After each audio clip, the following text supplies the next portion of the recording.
Assalamualaikum warahmatullahi wabarakatuh. Waalaikumsalam warahmatullahi.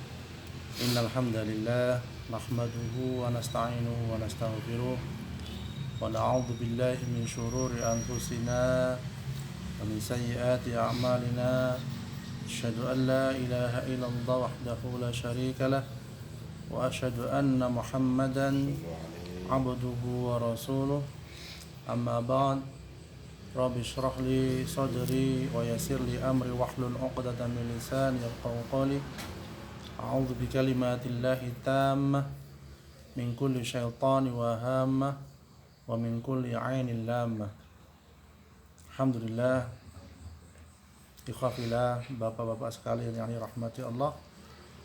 Bersyukur kita kepada Allah Subhanahu wa taala atas segala nikmat yang diberikan kepada kita sekalian.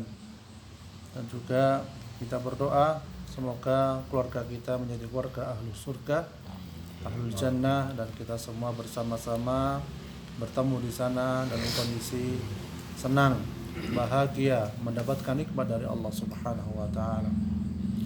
Ikhwafillah dirahmati Allah Subhanahu wa taala.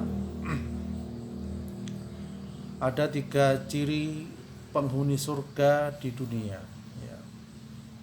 Jadi setiap muslim, setiap kita pun ingin masuk surga, karena inilah merupakan ganjaran bagi muslim yang senantiasa bertakwa, menjalankan perintah Allah Subhanahu wa taala dan menjauhi larangannya.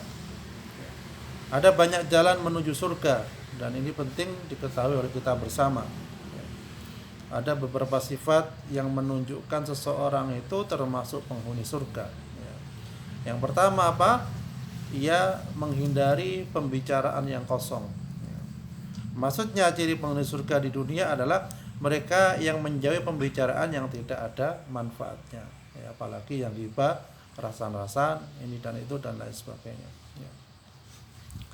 Sebab tidak ada kebaikan dalam perbuatan itu. Seorang muslim yang bercita-cita meraih surga adalah orang yang memanfaatkan waktunya dengan baik dan mengisinya dengan hal yang bermanfaat. Juga menghindari setiap hal atau perbuatan yang tidak mendatangkan kebaikan.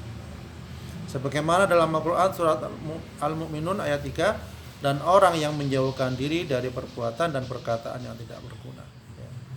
Jadi ada seorang ulama almarhum barusan saja meninggal entah beberapa bulan yang lalu, yaitu Syekh Yusuf Qaradawi. Jadi Syekh Yusuf Qaradawi itu diceritakan ketika beliau itu mengarang buku dari A sampai Z, dari judul sampai selesai itu di pesawat.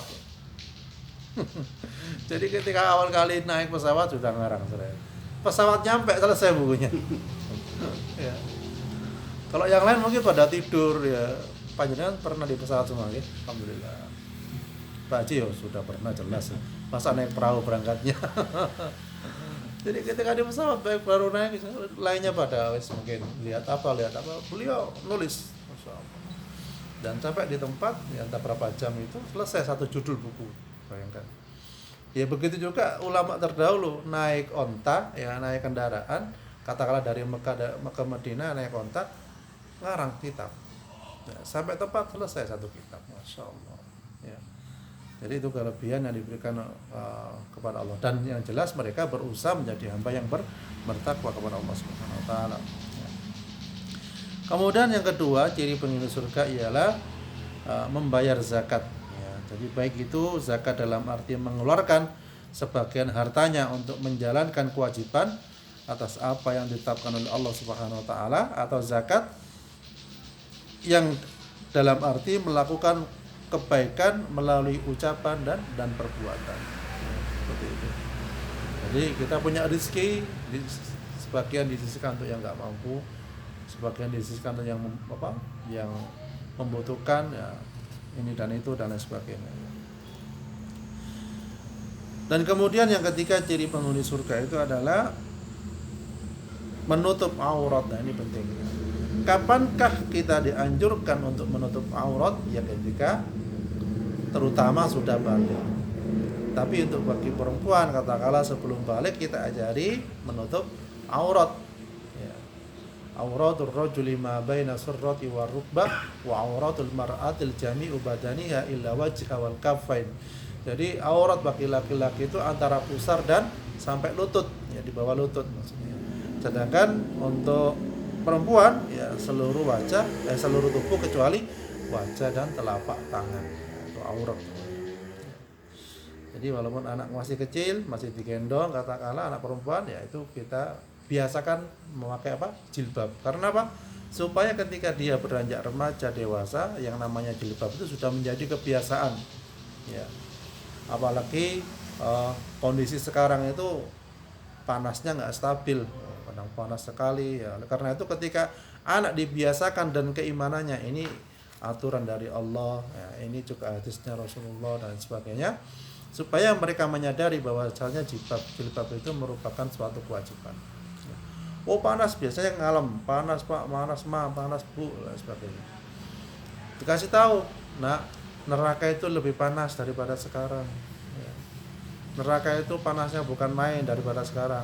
Dan neraka itu 70 kali panasnya bumi, nak. Kita sampaikan seperti itu agar apa? Anak itu kuat keimanannya kepada Allah Subhanahu wa taala. Jadi khafil dirahmati Allah, ya. Jadi ciri penghuni surga, ya, itu yang ketiga, ya, merupakan yang menutup orang yang menutup aurat, ya, seperti itu. Dan Rasulullah SAW, ya, sangat pemalu sekali. Jadi ketika beliau itu membenahi Ka'bah katakanlah waktu itu, ya, beliau ada di atas, kemudian tersingkap auratnya. Beliau langsung turun dengan wajah yang merah, seakan-akan ketakutan kepada Allah Subhanahu wa taala. Jadi karena rasa malunya terbuka auratnya. Ya. Kita sekarang hidup di zaman yang dimana aurat itu kayak sudah berkurang, ya, dimasuki oleh budaya-budaya Barat, ya, seperti itu. Sehingga apa yang menjadi kewajiban, ya kadang kalau anak itu mengkopi budaya Barat, akhirnya pakaiannya pun juga mereka ikut ke sana. Nauzubillah min dzalik. Jadi bersyukur anak-anak kita sudah mendapatkan pendidikan, ya terutama di pondok pesantren, di madrasah, ya, ataupun di majelis ilmu, sehingga menutup aurat yang syar'i, ya. Laki perempuan diusahakan tidak membentuk lekuk-lekuk tubuh, walaupun pakai kerudung, ya, pakai jilbab. Kalau masih membentuk lekuk-lekuk tubuh itu berarti dikatakan belum menutup aurat, sama dengan telanjang, ya, seperti itu. Ikhwafillah dirahmati Allah, itu sedikit tentang ciri-ciri penghuni surga di dunia ini, ya. Jadi mudah-mudahan kita dan keluarga kita termasuk penghuni surganya Allah Subhanahu wa taala. Ya. Kemudian kita bisa cek kembali bahwasannya pada kesempatan ini Ramadan sudah kian dekat. Kurang berapa hari? 58 katanya dia. Insyaallah. Ya, mari jangan lupa kita mempersiapkan diri kita. Ya, tadi saya sampaikan yang harus dipersiapkan apa saja, yaitu materi, finansial, ya. Yang disiapkan apa lagi? Bisa juga tentang kondisi rumah. Andai kata pengen rehab, pengen benahi yang bocor atau ngecat dan sebagainya, kita lakukan pada bulan ini.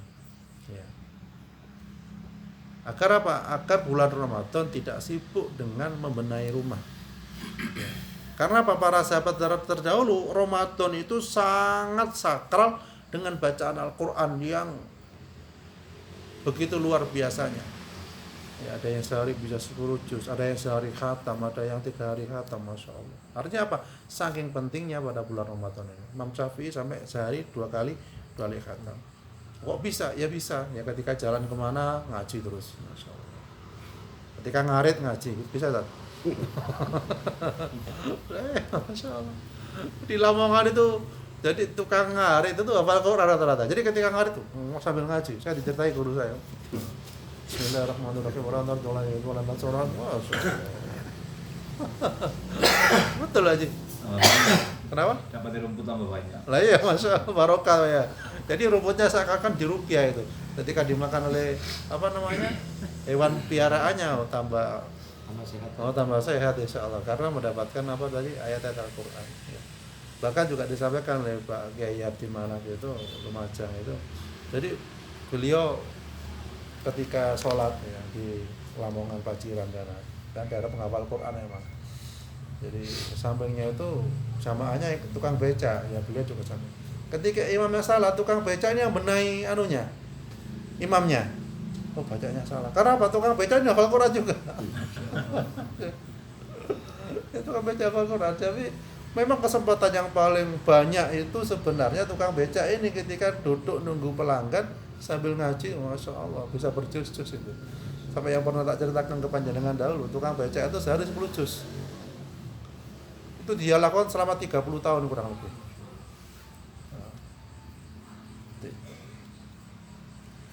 Ya, saking karena apa? Berkahnya memanfaatkan waktu luang. Ya, seperti itu. Ya apalagi yang kita cari di dunia ini adalah untuk mencari kebahagiaan dunia akhirat. Investasi, nilai amalan ini dan itu kebaikan bersama kita lakukan ya. Jadi seperti itu. Monggo mudah-mudahan mendekati Ramadan ini insyaallah kita tambah dekat kepada Allah Subhanahu wa taala. Dan alhamdulillah kemarin ada bantuan ya Iqra untuk anak-anak ngaji ya. Mas Adit sama Ustaz Turjin ya terima buku Iqra insyaallah. Alhamdulillah. Semoga anak-anak rajin baca Quran insyaallah. Alhamdulillah juga ini ada bantuan Al-Quran nanti disampaikan di masjid sana itu untuk para penghafal Quran ya. Alhamdulillah semoga dengan banyaknya penghafal Quran ini meredam murkanya Allah Subhanahu wa taala, menunda terjadinya bencana ya, dan dijadikan keluarga Ahlul Quran keluarga surganya Allah Subhanahu wa taala.